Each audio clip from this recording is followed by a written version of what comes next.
Hi guys! Welcome to Perea Sundays.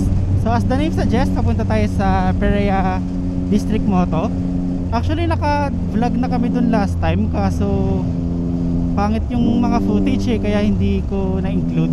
Hindi ako nakapag-vlog talaga. So ayun, let's try again. So last time pala guys na pumunta kami dun, nakita namin sila Kuya Kim, sila JV Taruk, and then si Sir JV Ercito. Grabe yung mga motor nilang gaganda. Mga Harley BMW na vintage. Ducati. Grabe, sobrang ganda. Meron din Ducati. Ganda.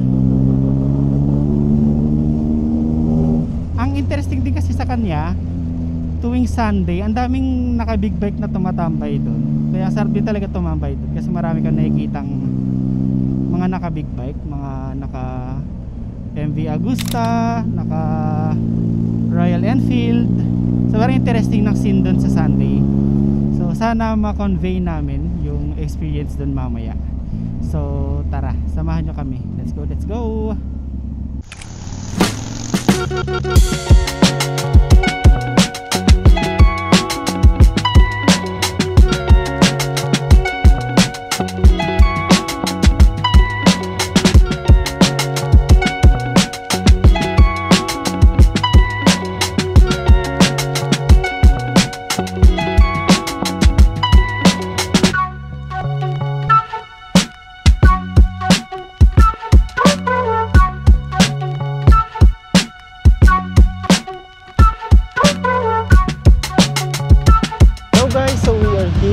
Perea Moto District.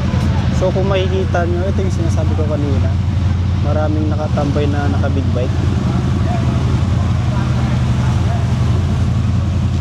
So nagulat na rin kami, medyo maraming naka Triumph ngayon.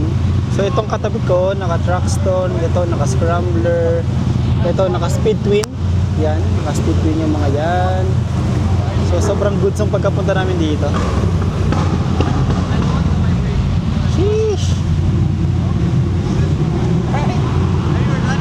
So, ito yung gusto kong ma-experience tuwing Sunday. Ano to? Cafe latte, and then ito Salted caramel. salted caramel.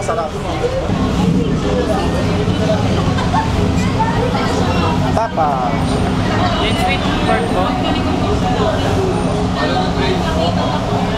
Thank you.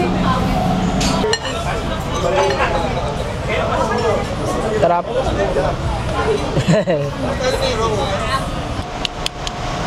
Uy, sinisipat niya yung dame bike niya. Future bike ko. Abot daw niya guys. Pero in red.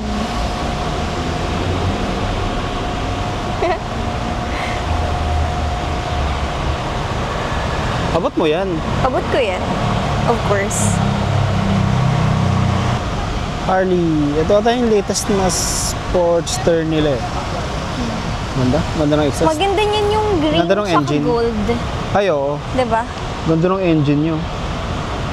Sheesh. Sheesh ba? So dito pala guys, kung gusto niyo pumunta sa Perea Moto District, ang alam ko, same owner lang netong yung juices na to.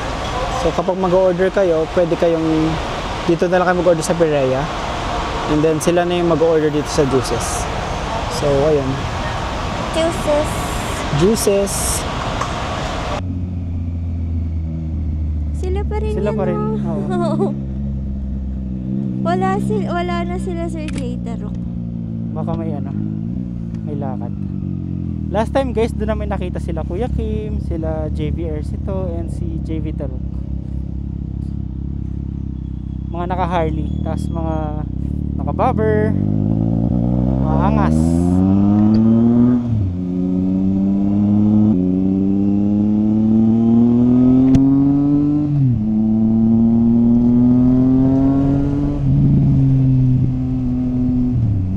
Sarap talaga tumambay doon.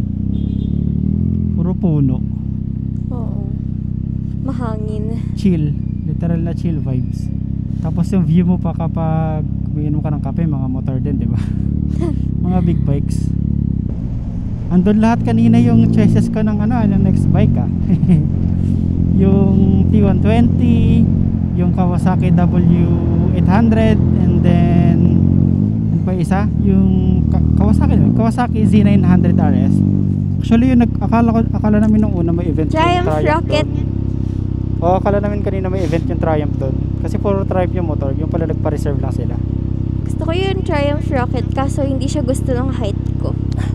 Abot mo yun? Hindi, feeling ko hindi lang.